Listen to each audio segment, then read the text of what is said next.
आज हम सब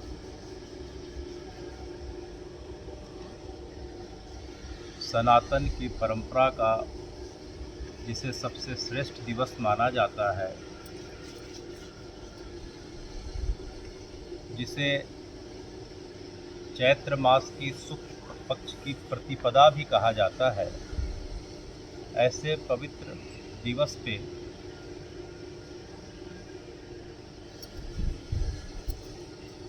जब आज ही के दिन आपकी कमल नाल से जिनकी सृष्टि हुई थी, जो बाद में सृष्टि के रचयिता कहलाए, उन ब्रह्मा जी के द्वारा आज ही के दिन सृष्टि रचना का कार्य आरंभ हुआ था।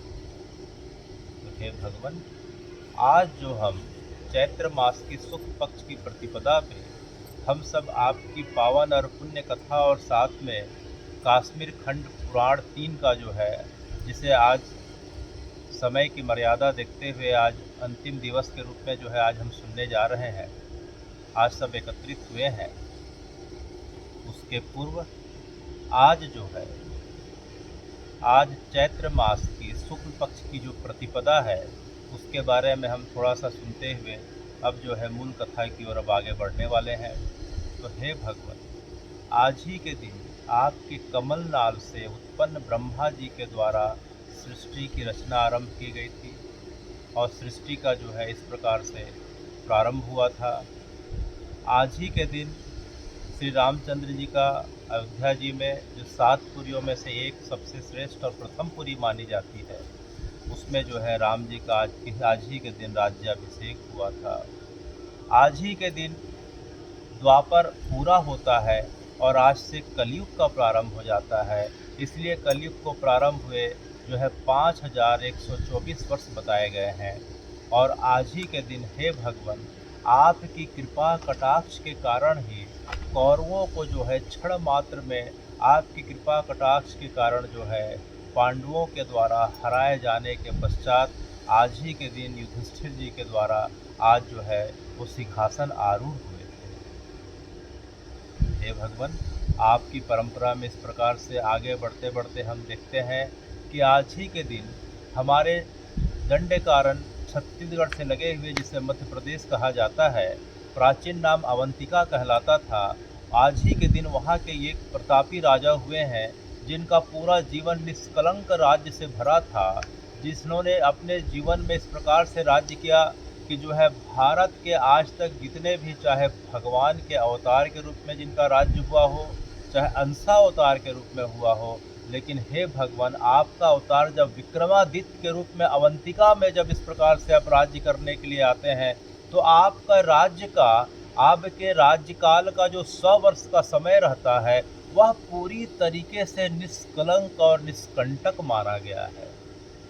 तो हे भगवान, जब आप विक्रमादित्य के रूप में आते हैं, तो आपके राज्य में इस प्रकार से तुलना की जाती है कि कई जो है कथाकारों के द्वारा, महात्माओं के द्वारा, विमलात्माओं के द्वारा, महात्माओं के द्वारा जो है विक्रमादित्य के राज्य को जो है अब तक का सबसे श्रेष्ठ राज्य माना गया है। तो आज ही के दिन विक्रमादित्य ने अपने सिंहासन आरूढ़ होके अपने राज्य का इस प्रकार से संचालन प्रारंभ किया था और उन्हीं के नाम से जो है विक्रम संवत जो है, जो सनातन का जो संवत है, अनेक संवत जो है सनातन के माने जाते हैं। उसमें से वर्तमान का जो सबसे प्रमुख संवत जो है काल गणना के हिसाब से उसे विक्रम संवत कहा जाता है, जो वर्तमान के खिजरी कैलेंडर से जो 2022 चल रहा है, उससे 57 वर्ष आगे चल रहा है। अर्थात जो है सनातन की परंपरा का जो विक्रम संवत है, उसमें हे भगवान 2000 जो है 19वां वर्ष 2079 ईयर का जो कैलेंडर हो चुका है। इसका मतलब विक्रमादित्य को जो है सिंहासन आरूढ़ हुए 2079 वर्ष हो चुके हैं। 2079 वर्ष पहले विक्रमादित्य ने जो है अवंतिका का इस प्रकार से राज्य का सिंहासन आरूढ़ होके पूरे के पूरे भारतवर्ष में, जिनकी सीमा अगर हम देखते हैं तो जो है उत्तर में अगर हम देखते हैं तो अभी जहाँ की कथा चल रही है कश्मीर प्रदेश से आगे जाते हुए कैके से फिर गंधार से होते हुए अफ़गान जो है, अफ़गान के आगे अरब और अरब के आगे ईरान, इराक होते हुए हे भगवान मध्य एशिया और यूरोप तक चला गया था। पश्चिम में तो गुजरात, महाराष्ट्र, ये सब भारत की जो वर्तमान है वो आते ही आते हैं। और उनका विस्तार इस प्रकार था कि अगर हम जो है दक्षिण में देखते हैं, दक्षिण पूर्व में देखते हैं, तो श्रीलंका हो, चाहे जो है थाईलैंड हो, इंडोनेशिया हो, मलेशिया हो, जकार्ता हो, सुमात्रा हो, हे भगवान इस प्रकार से लगभग लगभग पूरा का पूरा दक्षिण पूर्व एशिया में जो है विक्रमादित्य का साम्राज्य हुआ करता था, जिन्होंने अपनी परंपरा से सनातन का इस प्रकार से विस्तार किया था और जिनके नाम से हम जो है विक्रम संवत के रूप में घर घर में इस प्रकार से पंचांग का जो है हम दर्शन कर पा रहे हैं। विक्रमादित्य के 9 रत्नों में सबसे जो एक प्रमुख रत्न हुआ करते थे, उनका नाम वराह मिहिर हुआ करता था, जिनके नाम से दिल्ली में जो मेहरौली नाम का जो है, मेहरौली नाम की जो जगह दिल्ली में है, वो वराह मिहिर के रहने की जगह थी। और वराह मिहिर को जो है खगोल शास्त्र का इतना अद्भुत ज्ञान था कि उज्जैन के पश्चात, अवंतिका के पश्चात जो उन्होंने काल गणना का स्थान चुना, वह जगह दिल्ली का महरौली क्षेत्र है। और जिस जगह पे उनकी प्रयोगशाला हुआ करती थी, हे भगवान हम उसे जो है कुतुब मीनार के नाम से वर्तमान में जानते हैं। जिस प्रकार से हफ्ते में 7 दिवस होते हैं, तो कुतुब मीनार में जाके हम देखते हैं तो वहाँ जो है इस प्रकार से 7 मंजिलों का कुतुब मीनार हुआ करता था, जो वर्तमान में अभी 4 मंजिल है, 3 मंजिल जो है नीचे ज़मीन में इस प्रकार से गिरे पड़े हैं। तो कुल मिला के वराह मिहिर की जो प्रयोगशाला थी, जिसे किसी समय में ध्रुव स्तंभ भी कहा जाता था, उसकी 7 मंजिलें हुआ करती थी। प्रत्येक दिन के हिसाब से जो है काल गणना का एक एक खंड हुआ करता था, जिसमें बैठ के वो गणना किया करते थे। उसमें 27 खिड़कियाँ हुआ करती हैं, जो आज भी जाके देखी जा सकती हैं। वह 27 नक्षत्रों का प्रतीक है। चंद्रमा की इस प्रकार की स्थिति जो है 27 नक्षत्रों के बीच चंद्रमा की स्थिति गुजरती है। तो इस प्रकार से 7 जो है मंजिलें और जो है 27 खिड़कियों से युक्त जो है बड़ी अद्भुत प्रयोगशाला आपकी थी, जिसमें बैठ के हे भगवान आप काल गणना किया करते थे। वह विक्रमादित्य के जो है, जिनके नाम से विक्रम संवत जिसमें काल गणना की जाती है, वह कोई दूसरे नहीं, उनके 9 रत्नों में से एक हे भगवान वराह मिहिर हुआ करते थे, जो दिल्ली के महरौली क्षेत्र में और जिनके प्रयोगशाला को जिसे हम वर्तमान में कुतुब मीनार कॉम्प्लेक्स के नाम से जानते हैं। तो हे भगवान इस प्रकार से हमने विक्रमादित्य के बारे में सुना। विक्रमादित्य के पश्चात हम देखते हैं कि हम अगर देखते हैं तो आज के दिन का महत्व के बारे में अगर हम देखते हैं तो आज से 1007 वर्ष पहले जो है इस सन 1007 में जो है आज ही के दिन सिंध प्रांत में वरुण देवता के जिन्हें जो है अवतार के नाम से जाना जाता है, जिन्हें बड़े प्रेम के नाम से जो है हम झूलेलाल जी के नाम से, श्री झूलेलाल जी के नाम से भी जानते हैं, उनका अवतरण हुआ था। और इसी समय हम देखते हैं कि सिखों के परंपरा में 10 गुरुओं में जो दूसरे गुरु हैं श्री अंगद देव जी का जो है प्रागट्य जो है दिवस आज ही के दिन मनाया जाता है। तो हे भगवान इस प्रकार से हम देखते हैं कि श्री दयानंद सरस्वती जी ने वर्तमान में कुछ वर्ष पहले जो है आर्य समाज की स्थापना, जब सनातनी अपने धर्म के पथ से विमुख होते जा रहे थे और आक्रांताओं का इस प्रकार से आतंक और दबाव बढ़ते जा रहा था, तो उन्हें जो है अपने धर्म में पुनः वापस लाने के लिए और सनातन की परंपरा को पुनः स्थापित करने के लिए हे भगवान आप दयानंद सरस्वती के रूप में अंशावतार के रूप में आते हैं और आपके माध्यम से पुनः जो है आर्य समाज के नाम के से एक संस्था की स्थापना होती है और आपने जो है लाखों सनातनियों को जो है वापस सनातन में इस प्रकार से वापस लाने का क्रम किया। तो हे भगवान आज ही के दिन आर्य समाज की भी स्थापना की गई थी। तो हमारी परंपरा इतनी अद्भुत और विशाल है कि हम सतयुग से अगर हम प्रारंभ करें कि ब्रह्मा जी के सतयुग के पहले से अगर देखें तो ब्रह्मा जी के सृष्टि जो है रचना से लेके आर्य समाज की स्थापना तक और जो है ऋषियों में हे भगवान जो सप्त ऋषियों में से एक आते हैं गौतम ऋषि का भी आज के दिन प्रागट्य दिवस माना जाता है।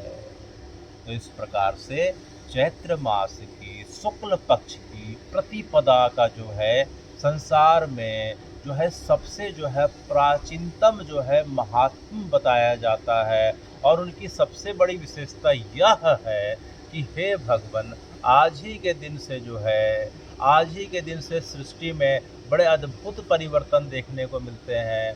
बसंत ऋतु का समय चल रहा है, कई जगह धान कटना पूरा हो रहा है, लोगों के मन में बड़ा जो है उल्लास का इस प्रकार से माहौल बना हुआ है। सबका मन जो है बड़ा प्रमुदित और जो है इस प्रकार से उल्लासित है। अगर हम आसपास के क्षेत्रों में, अगर जो है अरण्य क्षेत्रों में जाके देखते हैं तो चारों तरफ जो है पलाश के पेड़ों से लाल लाल जो है टेसुओं की फूल की खुशबू से पूरा का पूरा वातावरण और भौरे के गुंजायसमान से पूरा का पूरा वातावरण इस प्रकार से जो है हमें दिख रहा है। चारों तरफ केवल और केवल जो है इस प्रकार से मन को मुदित करने के प्रकृति के द्वारा उपक्रम इस प्रकार से छाए हुए हैं।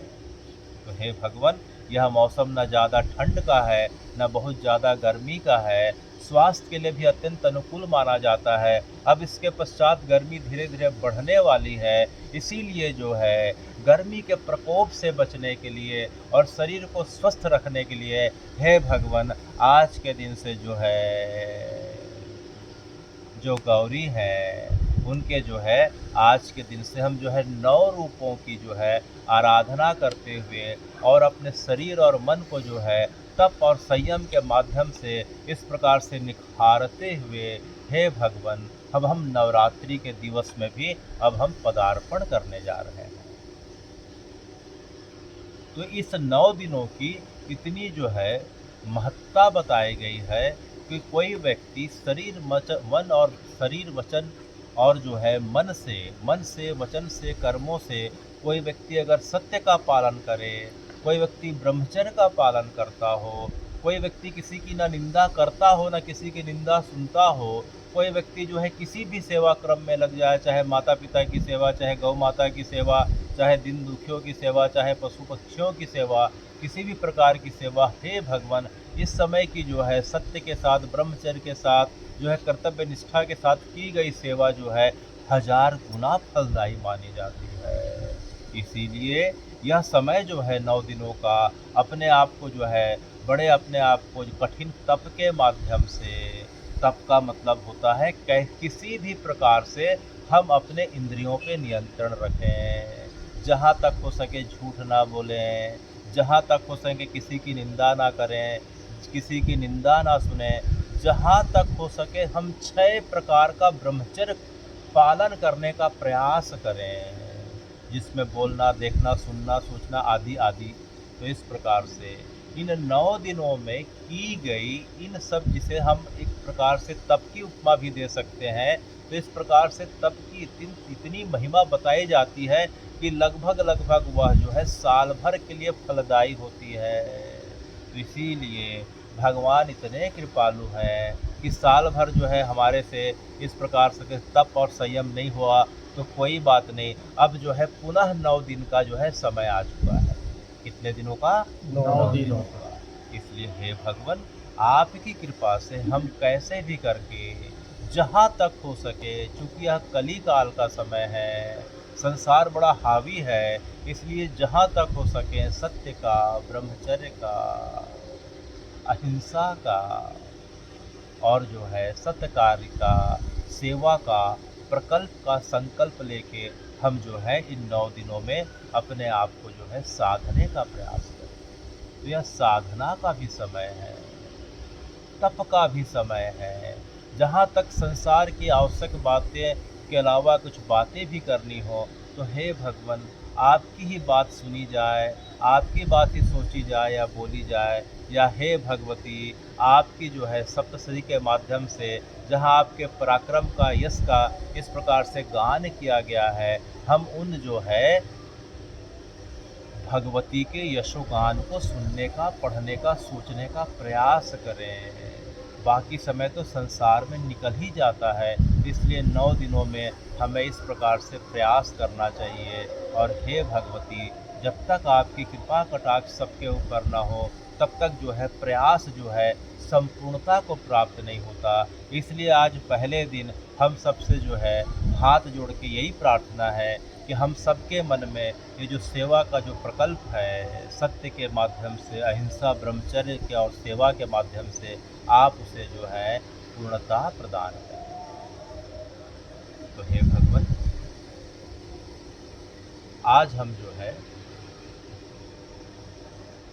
कश्मीर खंड अध्याय जो है 3 पे पहुंचने वाले हैं। कश्मीर खंड अध्याय 3 पे।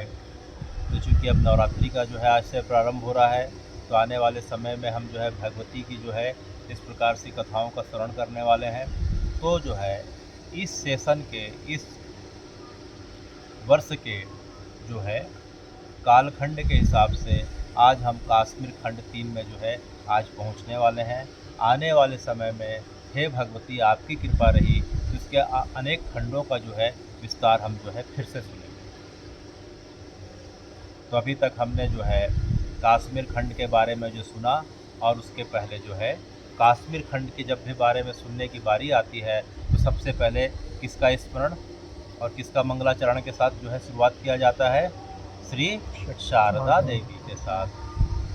नमस्ते शारदा देवी, नमस्ते शारदा देवी, नमस्ते शारदा देवी, नमस्ते शारदा देवी, काश्मीर पूर्वासिनी, काश्मीर पूर्वासिनी, नमस्ते शारदा देवी, नमस्ते शारदा देवी, काश्मीर पूर्वासिनी, काश्मीर पूर्वासिनी, त्वाम अहम प्रार्थये, त्वाम अहम प्रार्थये, त्वाम अहम प्रार्थये, त्वाम अहम प्रार्थये, नित्यं विद्यादान देहि च, नित्यं विद्यादानं देहि च, नित्यं विद्यादानं देहि च, नित्यं विद्यादानं देहि च।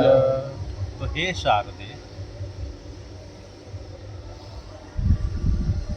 जिस प्रकार से हमने जो है अभी तक सुना कि कश्मीर के बारे में, कश्मीर खंड के बारे में संसार की सबसे प्रामाणिक जो है जो ग्रंथ मानी जाती है उसे नीलमत पुराण कहते हैं। क्या कहते हैं? नीलमत पुराण, श्री नीलमत पुराण। श्री नीलमत। और जो दूसरा ग्रंथ माना जाता है श्री कल्हड़ और उनके शिष्यों के द्वारा रचित जो ग्रंथ है उसे राज तरंगणी कहा जाता है। क्या कहा जाता है? राज तरंगणी। तो कश्मीर के बारे में जो हजारों सालों से लेके अब तक का जो इतिहास है वो नीलमत पुराण और राज तरंगणी में दर्ज है। श्री नीलमत पुराण को जो है वेद व्यास जी ने लिखा था और राज तरंगणी को कल्हड़ और बाद में उनके शिष्यों ने लिखा था। उससे ज़्यादा प्रमाणिक जो है घटनावार, सिलसिलेवार, वर्षवार, मासवार, पक्षवार, अयनवार, दिवसवार, इस प्रकार से जो है घटनाओं का जो वर्णन है हे भगवान इन 2 प्रमुख ग्रंथों में है, जिसे जो है किसी भी माध्यम के द्वारा झुठलाया नहीं जा सकता, जो सिर्फ सत्य है, सत्य है, सत्य है। तो जो है अभी तक हमने सुना था कि जो नीलमत पुराण का प्रारंभ जो हो रहा है ऋषि वंशापन अर्थात वेद व्यास जी और जन्मजय के बीच का संवाद से हो रहा है। किसके बीच? वेद व्यास जी और जन्मजय। तो हमने सुना था कि जो जन्मजय कौन है? जन्मजय जो है अर्जुन के प्रपौत्र हैं, अभिमन्यु के जो है पौत्र हैं और परीक्षित के पुत्र हैं। अर्जुन के क्या है? प्रपौत्र हैं। अभिमन्यु के क्या है? पौत्र हैं। और जो है परीक्षित के पुत्र हैं। जिस प्रकार से अर्जुन की भार्या जो है सुभद्रा है, अभिमन्यु की भार्या उत्तरा है, परीक्षित की भार्या मद्रावती है, उसी प्रकार से जो है जन्मजय जो परीक्षित का पुत्र है उनकी भार्या वपुष्टम देवी है। कौन है? वपुष्टम। तो ये वंश परंपरा भी पूरी तरीके से सत्य मानी गई है। और इसके बाद का भी हम पांडु वंश का कभी जो है इस प्रकार से जो वर्णन सुनेंगे, तो पांडु वंश का जब वर्णन सुनते हैं जो है परीक्षित जन्मजय के बाद की जो वर्णन सुनते हैं तो हम राजा अनंगपाल और उसके बाद तक का सुनते हैं। राजा अनंगपाल जो पृथ्वीराज के नाना हुआ करते थे, जहाँ जिनका 1192 तक जो है दिल्ली हस्तिनापुर में जिनका शासन चलता था, और जो है पुरानी दिल्ली में जो यमुना के पार जो किला है जिसे जो है लाल कोट के नाम से भी जाना जाता था, हे भगवान ये जो है पांडवों की वंशावली का आज भी जीता जागता हम जो है उदाहरण जाके देख सकते हैं। तो इस प्रकार से जो है ये पूरी तरीके से वंश परंपरा जो है सत्य है। तो जन्मजय पूछते हैं कि हे वेद व्यास जी कि महाभारत के युद्ध के समय जो है सभी सेना पूरे भारतवर्ष के लोग आए थे, तो कौन सा ऐसा राज्य था जो है हमारे जो है कौरवों के और पांडवों के पक्ष में नहीं आया था? तो वेद व्यास जी बताते हैं कि वह काश्मीर खंड का जो है जो राजा था वह अल्पवय था, अर्थात उसकी अवस्था 18 वर्ष के नीचे थी, इसलिए वो कौरवों और पांडवों दोनों की तरफ से उसे निमंत्रित नहीं किया गया था, क्योंकि युद्ध का नियम था कि जब तक कोई राजा जो है 18 वर्ष और उसके ऊपर नहीं हो सकता, उसके अंदर बुद्धि विवेक और निर्णय लेने का सही और गलत क्या है ऐसी जो है क्षमता नहीं आ सकती, इसीलिए जो है काश्मीर खंड के राजा को जो है छोड़ दिया गया था। तो हे भगवान वो काश्मीर खंड का राजा कौन था? तो वेद व्यास जी बताते हैं कि भगवान के समय जब जो है भगवान ने उनके मामा जो है कंस का जब उद्धार किया था, तो उनकी 2 मामियाँ थीं। कौन कौन सी थी? आस्ती और प्राप्ति। कंस की 2 भार्या थी। कौन कौन सी? आस्ती और प्राप्ति। तो कंस के जो है शरीर छोड़ने के बाद गोलोक गमन के पश्चात जो है दोनों जो है उनकी भार्या अपने पिता जरासंध के पास मगध चले जाती हैं, वर्तमान का बिहार चले जाती हैं। जरासंध अत्यंत क्रोधित हो जाता है और भारतवर्ष के अनेक अपने मित्रों को साथ लेकर मथुरा पे आक्रमण करता है। करीब करीब 17 बार के आक्रमण में उसे हार का सामना करना पड़ता है। तो एक बार के आक्रमण में वो काश्मीर का उस समय राजा हुआ करता था, उसका नाम गोनंद हुआ करता था। गोनंद को जो है अपने सहायता के लिए बुलाता है और मथुरा ले जाकर आक्रमण करता है। तो जो है बलराम जी के द्वारा जो है मथुरा में गोनंद का इस प्रकार से वध कर दिया जाता है। तो गोनंद का जो भाई था दामोदर, क्या वो कौन था? दामोदर। जो दामोदर नाम का भाई था वह जो है मन महसूस के रह जाता है, क्योंकि वो जरासंध का साथ देने नहीं आता है, लेकिन उसके हृदय में प्रतिशोध की ज्वाला इस प्रकार से जो है कभी शांत नहीं होती है। एक बार भगवान जो है अपने संवर के लिए भगवान की जो है 8 जो है पत्नियां थीं। भगवान की जो है 8 मुख्य रानियां थीं और 16,101 जो है पट रानियां थीं। तो उसमें से एक रानी थी भद्रा। पिछले बार जो है किसी जो है शब्दों के जो है भ्रंशवश जो है सत्या नाम आ गया था, लेकिन उनका नाम था भद्रा। तो जो है भद्रा के साथ विवाह के लिए भगवान जब गांधार जा रहे थे, तो गांधार का रास्ता काश्मीर से होके जाता था।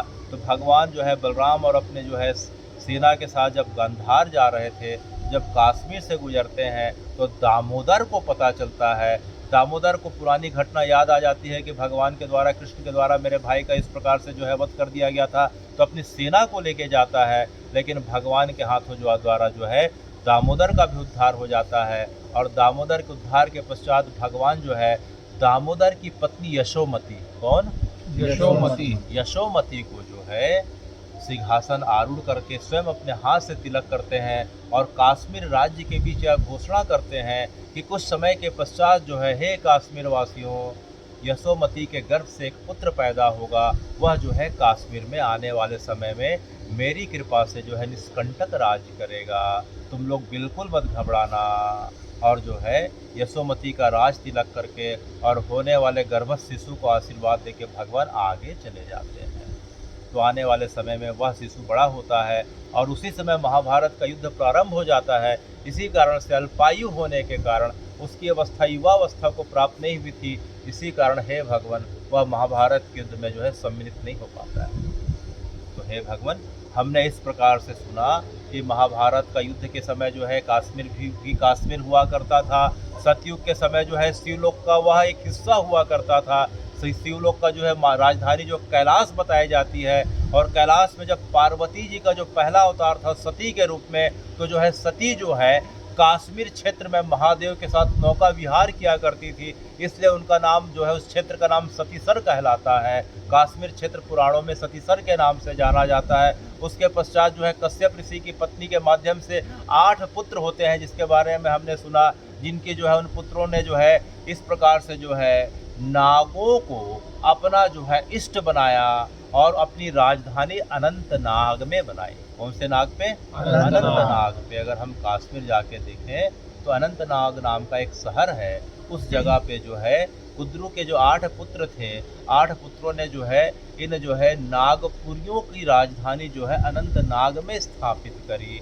इसलिए कश्मीर क्षेत्र के अधिकांश जो है पुराने जो है नगरों के नाम नागों पे हैं। अनंतनाग, कोकरनाग, नारनाग, वारानाग, इस प्रकार से जो है कश्मीर के जो है अनेक क्षेत्रों के नाम जो है नागों पे है। तो अनंतनाग उनकी राजधानी हुआ करती थी। तो हे भगवान, इस प्रकार से हम जो है आपकी परंपरा में आगे बढ़ते बढ़ते हम देखते हैं कि द्वारका में भगवान के समय भी कश्मीर क्षेत्र का नाम कश्मीर था। उसके बाद परंपरा आगे बढ़ते गई।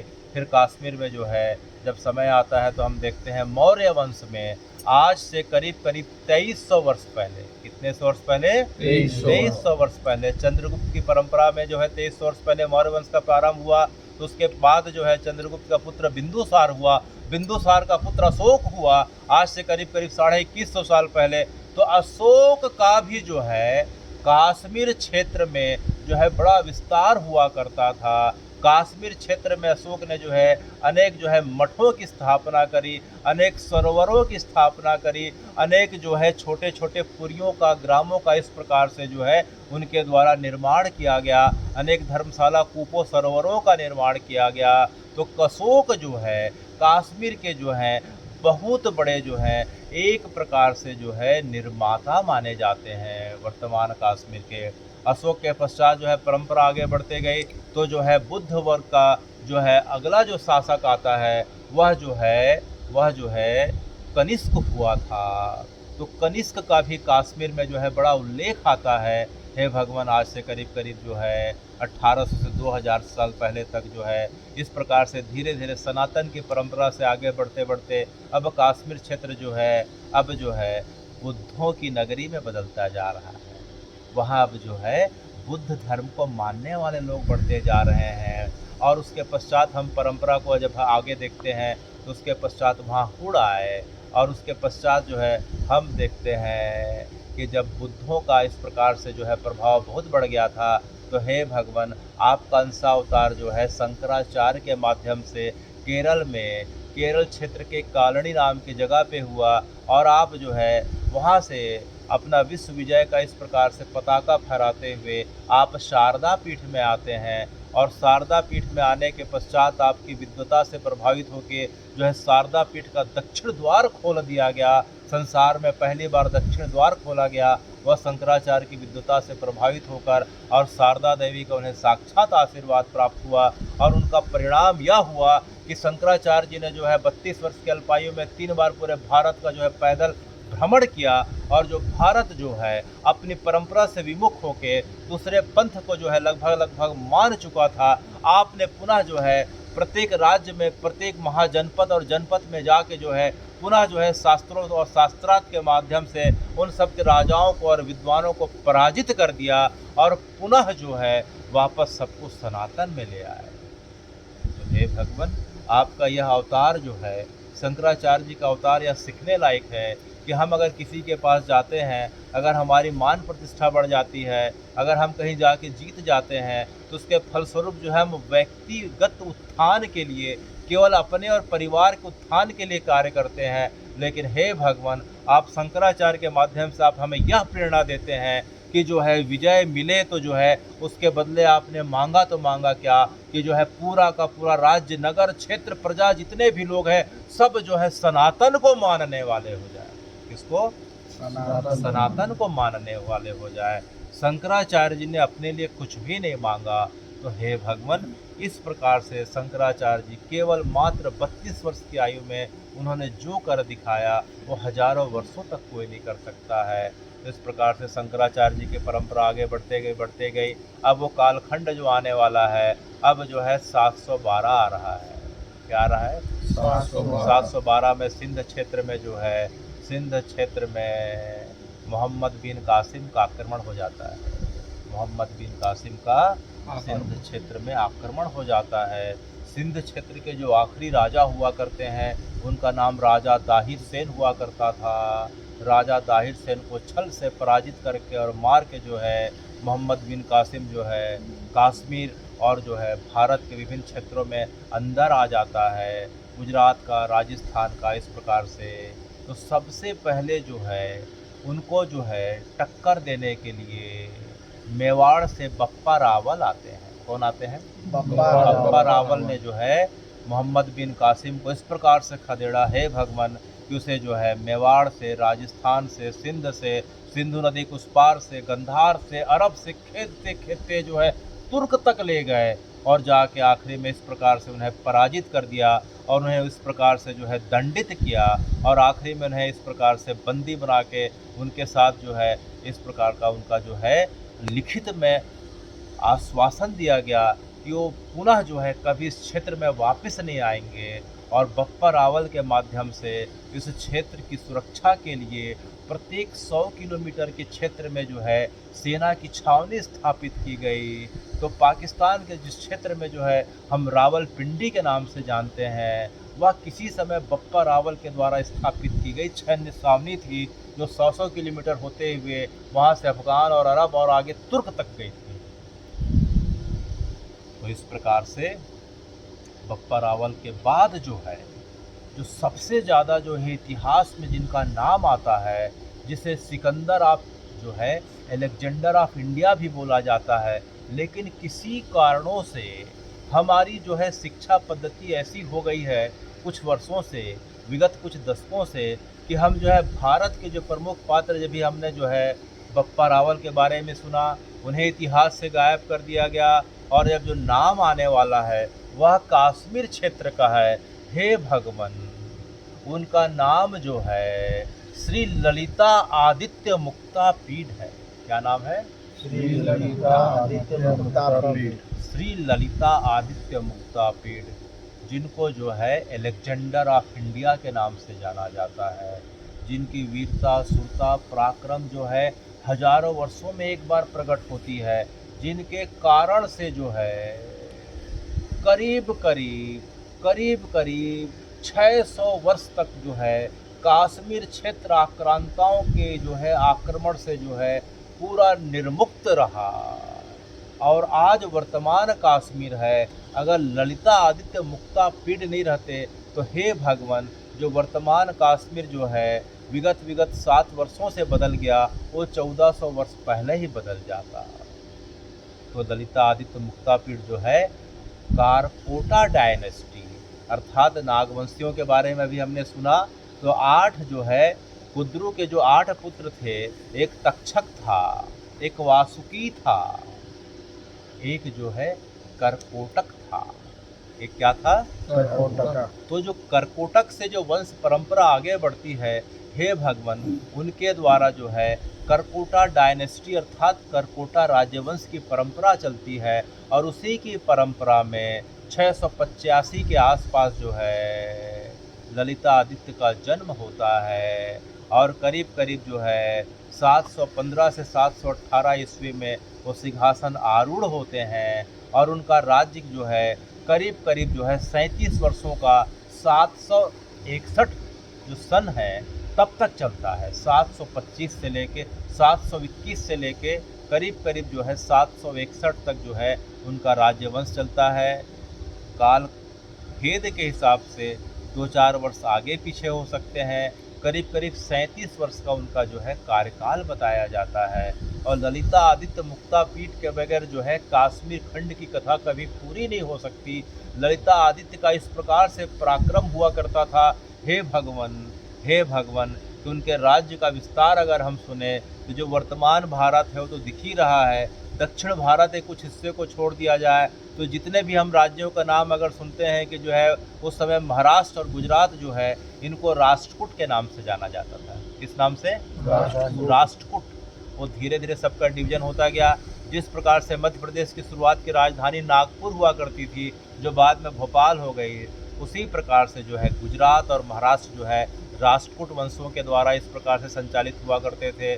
तो गुजरात हो गया, महाराष्ट्र हो गया, आंध्रा हो गया, पार्ट ऑफ आंध्रा हो गया, इसके बाद जो है अंग हो गया, बंग हो गया अर्थात उड़ीसा हो गया, बंगाल हो गया, बिहार हो गया और इस प्रकार से मध्य प्रदेश अवंतिका हो गया और द्वारका का क्षेत्र हो गया, लगभग संपूर्ण भारत का क्षेत्र देखते हैं। और उसके पश्चात हम देखते हैं कि ऊपर में अगर हम जाएं उत्तर में तो जो है उत्तर पूर्व में तिब्बत हो गया, और उसके पश्चात हम और आगे बढ़ते जाएं तो कैलाश का क्षेत्र, तिब्बत का क्षेत्र, नेपाल का क्षेत्र, भूटान का क्षेत्र, और अगर हम पश्चिम में अगर आगे बढ़ते जाएं तो पाकिस्तान हो गया, अरब हो गया, अफगान हो गया। ऐसा करते करते तुर्क, और तुर्क के आगे जितने भी स्थान आते हैं, कजाकिस्तान, तर्किस्तान, तुर्कमेनिस्तान, जितने भी हैं सब जो है ललितादित्य मुक्तापीठ के द्वारा जो है जीत लिए गए थे।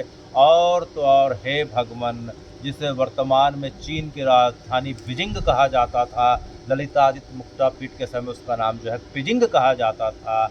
उन्होंने अपने राज्य का विस्तार जो है चीन तक कर डाला था। तो हे ललितादित्य मुक्तापीठ, आपके पराक्रम इस प्रकार से हुआ करते थे कि आपके नाम सुनते ही शत्रु जो है तत्काल समर्पण कर दिया करते थे। लेकिन आपका राज्य इस प्रकार से निष्कंटक रहा कि आपने किसी भी राज्य को, किसी भी प्रदेश को जीता तो वहाँ जो है कभी आपने अत्याचार नहीं किया, कभी को जो है ज़बरदस्ती किसी चीज़ को बदलने के लिए नहीं कहा, कभी किसी चीज़ के लिए जो है किसी के मान्यताओं को, प्रतीकों को आपने कभी नुकसान नहीं पहुँचाया, कहीं भी तोड़ फोड़ नहीं करी। लेकिन हे भगवान, अब धीरे धीरे जो है परंपरा इस प्रकार से जो है ललितादित्य मुक्तापीठ की जो है उनके जाने के पश्चात उन्होंने जो है 37 वर्षों के जो है कार्यकाल में कश्मीर क्षेत्र में जो अनंतनाग ज़िला है, अनंतनाग ज़िले में एक गांव दिख रहा है, उस गांव का नाम खैराबल है। खैराबल में आपने विश्व प्रसिद्ध सूर्य मंदिर बनवाया,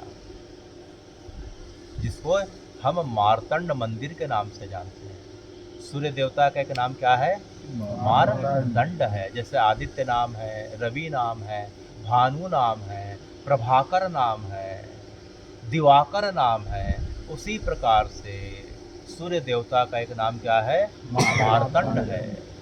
तो आपने जो है ललितादित्य मुक्तापीठ के द्वारा जिस सूर्य मंदिर की स्थापना की गई थी, उसे कश्मीर क्षेत्र में अनंतनाग जिले में खैराबल नाम का जो गांव है, वहाँ मार्तंड मंदिर के नाम से जो है वो जगत में विश्व प्रसिद्ध है। लेकिन हे भगवान,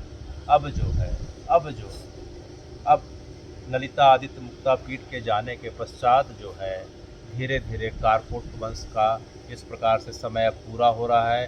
कारकोट वंश के पश्चात हम देखते हैं उत्पल वंश का शासन रहा।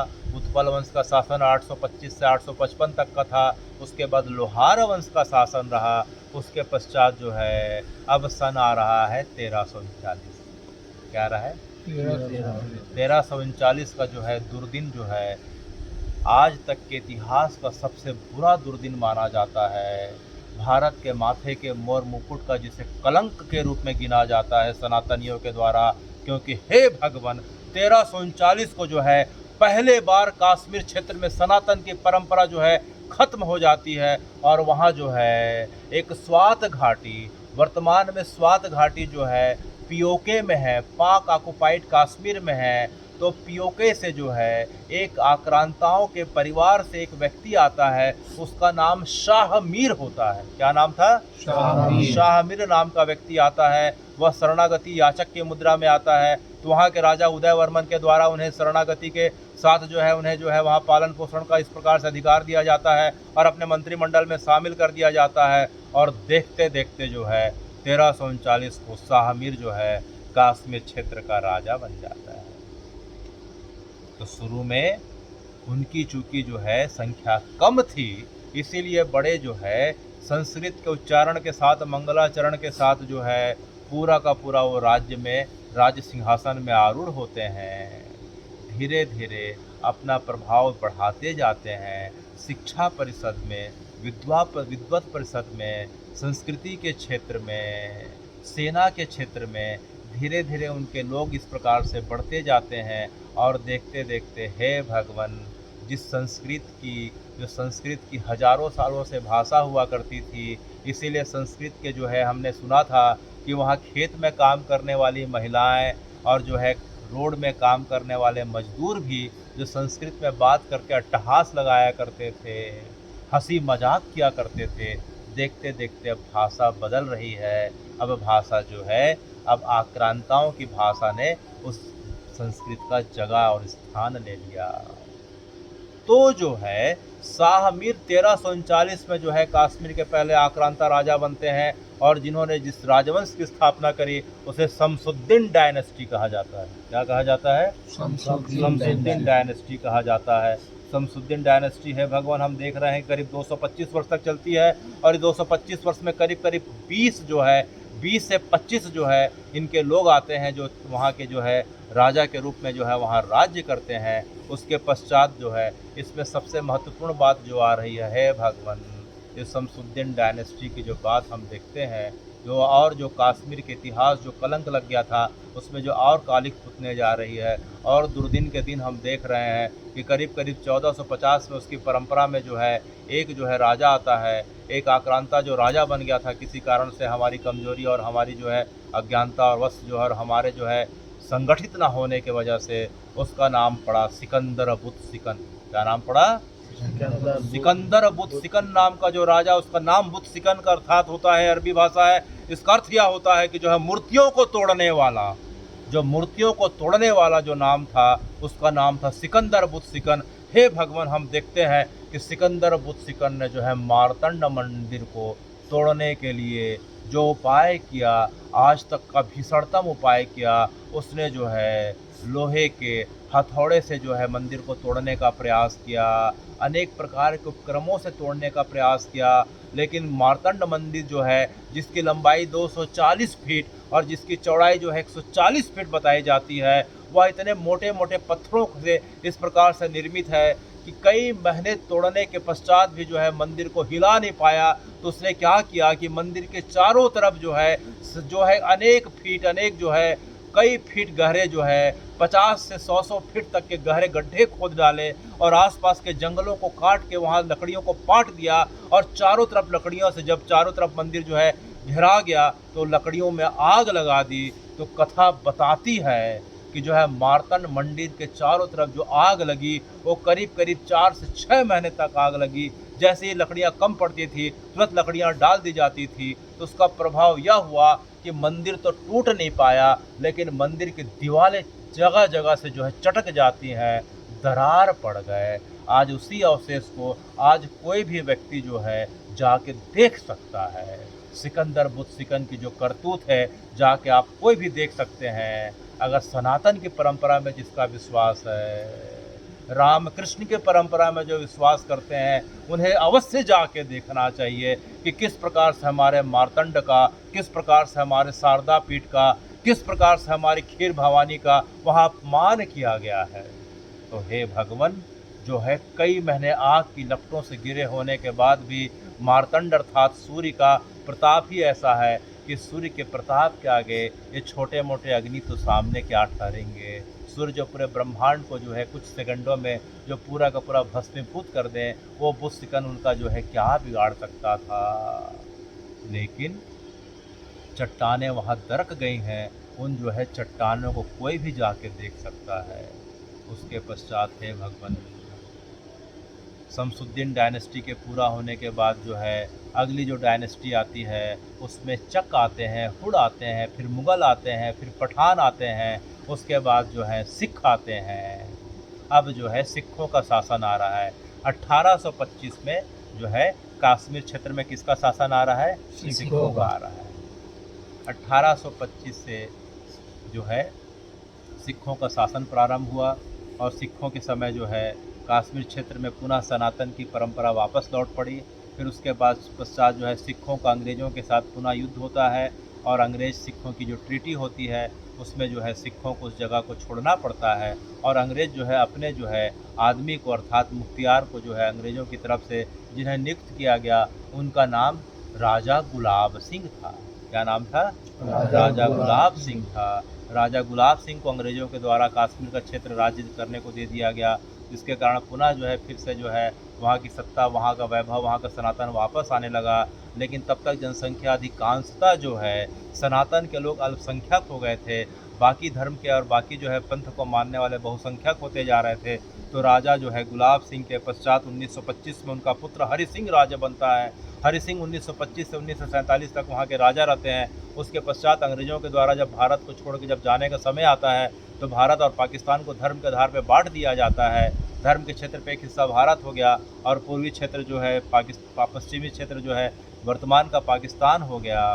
तो जो है राजा हरी सिंह के ऊपर पाकिस्तान की सेना का आक्रमण रातों रात कर दिया जाता है और राजा हरी सिंह ने तत्कालीन उस समय के जो गृह मंत्री सरदार वल्लभ भाई पटेल थे उनके साथ जो है उन्होंने एक संधि में हस्ताक्षर किया, जिसे जो है कश्मीर संधि कहते हैं। तो उस संधि में यह था कि कश्मीर क्षेत्र का पूरा आधिपत्य जो है भारत सरकार के अधीन आ जाएगा। तो देखते देखते जो है कश्मीर पुनः जो है भारत के आधिपत्य में आ गया। लेकिन जो है जब भारत का संविधान बनता है तो संविधान बनते समय धीरे से चुपके से बंद दरवाजे के माध्यम से उसमें एक धारा जोड़ दी जाती है, जिसे धारा 370 और 35 ए कहा गया, जिसे धारा 370 35 वह इतना विशेष अधिकार दिया कश्मीर के लोगों को, विशेष पंथ के मानने वाले लोगों को, कि भारत के जहां सभी राज्यों में कोई भी व्यक्ति आसानी से आ सकता है, जा सकता है, नौकरी कर सकता है, शिक्षा पा सकता है, ज़मीन खरीद सकता है, घर व्यापार कर सकता है, घर बना सकता है। लेकिन उस धारा के चलते जो है कोई भी व्यक्ति जो है कश्मीर में जाके नौकरी नहीं कर सकता, कश्मीर में जाके ज़मीन नहीं खरीद सकता था, कश्मीर में जाके अपना कोई व्यवसाय जो है अपने स्वामित्व के आधार पर नहीं कर सकता था। तो हे भगवान, इस प्रकार से जो है कश्मीर के दुर्दिन चालू हुए और देखते देखते जो है कथा बताती है, अब ये समय पूरा आ रहा है कि जो है आखिरी पलायन सनातनियों का जो कश्मीर से हुआ वह 7वां पलायन था। वह पलायन था 20 जनवरी 1990, जिसके नाम पे अभी हमने एक मूवी देखी है, उसका नाम क्या है? कश्मीर फाइल। 20 जनवरी 1990 का वह काला दिन जो है आज तक के भारत के इतिहास का सबसे काला दिन माना जाता है, क्योंकि जो है उसमें 7वें बार पलायन हुआ सनातनियों का। वह इसलिए सबसे ज़्यादा भयावह और सबसे ज़्यादा दुखद और इस प्रकार से लज्जास्पद माना जाता है क्योंकि इसके पहले जो है कश्मीरियों का जो 6 बार जो पलायन हुआ, उसमें मूल बात यह थी कि 6 बार में जो पलायन होता है उस समय राजा जो है वहाँ राज्य करने वाले जो है आक्रांता लोग थे, वो दूसरे नस्ल के लोग थे, दूसरी परंपरा को मानने वाले थे, उनका आधिपत्य था, उनकी सेना और सेनापति लोग हुआ करते थे और उनके अधीन एक कश्मीर क्षेत्र आया करता था। लेकिन हे भगवान, जिस समय की हम बात कर रहे हैं उस समय भारत स्वतंत्र हो चुका था, भारत की सरकार थी, भारत की सेना थी, सब कुछ भारत की थी। लेकिन जो है सब कुछ भारत के और सनातनियों के रहते होते भी जो है 20 जनवरी 1990 को करीब 5 लाख लोगों का पलायन हुआ और कथा बताती है कि इतने हजार लोगों का जो है सरेआम जो है कत्लेआम हुआ, जिसके बारे में हमने सुना है कि प्रोफेसर टीकालाल टप्पू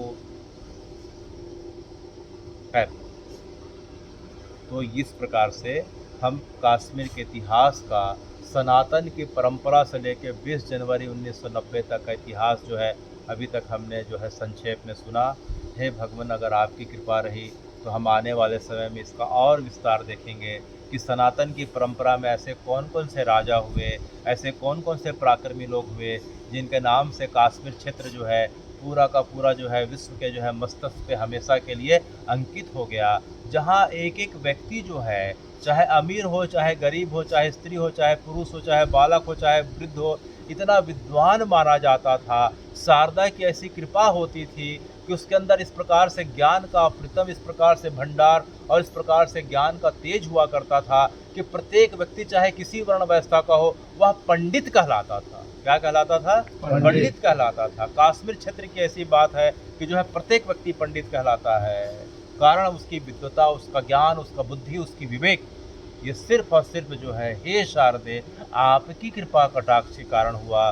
जो शारदा जो है जब से उपेक्षा की शिकार हुई है तब से सनातन भी उपेक्षा का शिकार हुआ है। जब से सनातन की जो है परंपरा धरोहर मारने वाली जो है शारदा जो है, शारदा के पीठ को जब से तोड़ दिया गया है, जब से मार्तंड को इस प्रकार से जो है खंडित कर दिया गया है, तब से जो है सिर्फ कश्मीर में नहीं पूरे भारत में सनातन का इस प्रकार से जो है पतन प्रारंभ हो गया है। हे भगवान, अगर सनातन की परंपरा को पुनः वापस लाना है और जिस प्रकार से कश्मीर के प्रत्येक व्यक्ति को जिस प्रकार से पंडित की उपाधि दी जाती थी, वो ज्ञान के कारण, विवेक के कारण जो उपाधि मिली थी, अगर उस व्यक्ति को प्रत्येक भारतवर्ष के सभी व्यक्तियों के अंदर, स्त्री पुरुष बालक वृद्ध के अंदर उस प्रकार की भावना अगर बल बुद्धि विवेक की अगर पुनः स्थापित करनी है तो जो है सिर्फ और सिर्फ जो है उसका उपाय जो दिख रहा है सनातन की परंपरा में, वह शारदा पीठ का जो है पुनर्स्थापन और मार्तंड का जीर्णोद्धार। तभी जो है शारदा की कृपा और सूर्य जो है, हनुमान जी के गुरु कौन बताए गए हैं? कौन बताए गए हैं? सूर्य बताए गए हैं। बाली समय रवि भक्ष लियो तब तीनों लोग भयो अंधियारो। अर्थात बचपन में जो है हनुमान जी ने, हमने सुना है कि जो है सूर्य को निगल लिया। किसको निगल लिया?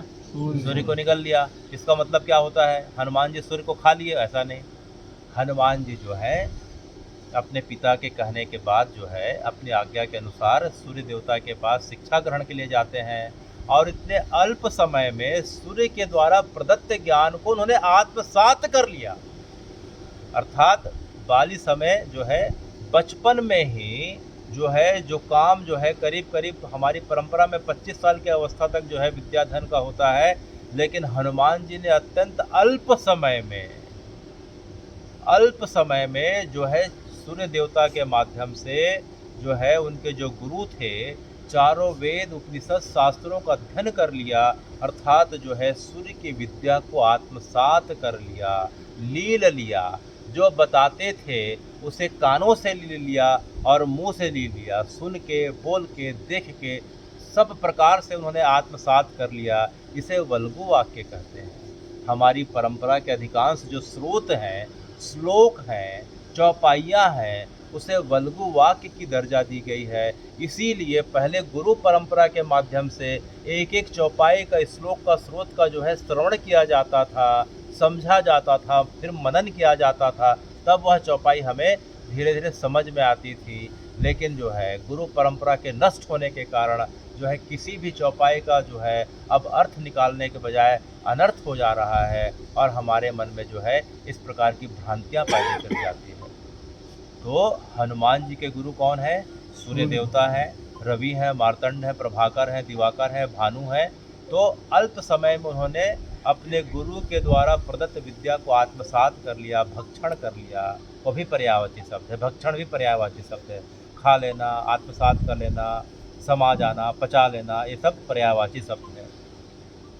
तो इसीलिए हनुमान जी को जो है बल बुद्धि विद्या विवेक का जो है दाता कहा जाता है। उनके स्वामी कौन है? एक साथ बल बुद्धि विद्या विवेक के स्वामी कौन कहे जाते हैं? हनुमान जी। और हनुमान जी के गुरु कौन है? मार्तंड है। और मार्तंड का जो है सबसे प्रसिद्ध मंदिर कहाँ स्थापित है? कश्मीर में। कौन सी जगह पे? अनंतनाग जिले में, खैराबल नाम की जगह पे। तो वह जगह वर्तमान में जीर्ण शीर्ण हो गई है, खंडित हो गई है। और उसके आगे हम जाके देखते हैं तो जो विद्या की देवी हैं, जिनकी कृपा कटाक्ष से सूर्य को तेज प्राप्त होता है, विद्या का, बल का, बुद्धि का, वो शारदा उसके आगे और ऊपर स्थापित हैं, तो भी खंडहर में बदल चुकी हैं, उपेक्षित हो गई हैं। मार्तंड में तो सनातनी जाके दर्शन भी कर सकते हैं, लेकिन उस जगह पे तो सनातनियों का शारदा पीठ पे प्रवेश भी निषिद्ध है, क्योंकि भारत के जो है क्षेत्र में नहीं आता है। तो हे भगवान, जब तक आपकी कृपा से शारदा क्षेत्र का, मार्तंड क्षेत्र का पुनरुद्धार और जीर्णोद्धार जब तक नहीं होता, तब तक जो है भारत की परंपरा जो है पूरी तरीके से सनातन के गौरव को नहीं पा सकती। इसलिए हे भगवान, इस चैत्र मास की शुक्ल पक्ष की प्रतिपदा को आप जो है हम सबको ऐसी प्रेरणा दें कि हम सबके बीच से कोई ऐसा जो है अंश निकले, ऐसा तेज का पुंज हो जो जाके इन दोनों को जाके पुनर् जो है स्थापित कर सके, उस गौरव का पुनर् जो है स्थापना कर सके। तभी जो है सनातन की परंपरा जो है पुनर्स्थापित हो सकती है। और आज के दिन हम जिस जो है श्री झूलेलाल जयंती के रूप में आज का दिवस हम मना रहे हैं, वो जो है शारदा क्षेत्र के कुछ दूर आगे हम जाते हैं। अगर अब हम आगे जाके देखते हैं तो जो सिंध का क्षेत्र है, कौन सा क्षेत्र है? सिंध का क्षेत्र। सिंध का जो क्षेत्र अगर हम जाके देखते हैं तो सिंध जो नाम पड़ा है, ये सिंधु नदी से पड़ा है। और इस सिंधु नदी के किनारे जो सभ्यता होती थी, जिसे सिंधु सभ्यता कहते थे। आज का विज्ञान भी यह मानता है कि जो है दो परंपरा, जिनके जो हम दो पंथों की बात करते हैं, उनसे भी पुरानी सभ्यता हमारी कौन सी परंपरा है? सिंधु घाटी की सभ्यता, मोहनजोदाड़ो की सभ्यता। ये दोनों सभ्यता जो है उस सिंध क्षेत्र के पास मिलती है, जो किसी कारण से पिछले 70 वर्षों से भारतवर्ष का हिस्सा ना होकर बट चुका है। वहाँ आज भी सनातन की पूरी परंपरा के अवशेष देखे जा सकते हैं। पूरा का पूरा नगर है। हम सिंधु घाटी के क्षेत्र में जाके देखें और मोहनजोदाड़ो के क्षेत्र में जाके देखें तो खुदाई में मिले अवशेषों से पता चलता है कि यहाँ हजारों साल पहले जो है सनातन की परंपरा किस प्रकार से विस्तार हुआ करता था। वो सिंधु क्षेत्र में जो है आज ही के दिन चैत मास की शुक्ल पक्ष की जो है द्वितीया को जो है आज श्री झूलेलाल जी का जो है सन 1007 में प्रागट्य हुआ था। सन 1007 ईस्वी में प्रागट्य हुआ था। उनके पिता का नाम श्री जो है रतन चंद्र राय था और माता जी का नाम श्री देवकी था। माता जी का नाम क्या था? श्री देवकी था। तो इस प्रकार से सिंध क्षेत्र में इनका प्रागट्य हुआ और प्रागट्य के पीछे की भी यह कथा की थी कि वहाँ जो है एक आक्रांता का शासन हो गया था। उसका नाम मीरक शाह था। वह जो है लोगों पे बड़ा अत्याचार करने लग गया था और उन्होंने घोषणा कर दी थी कि लोग अपने तिलक जनेऊ को जो है उतार के जो है इस पंथ में दीक्षित हो जानी, तो ऐसा ऐसा ऐसा।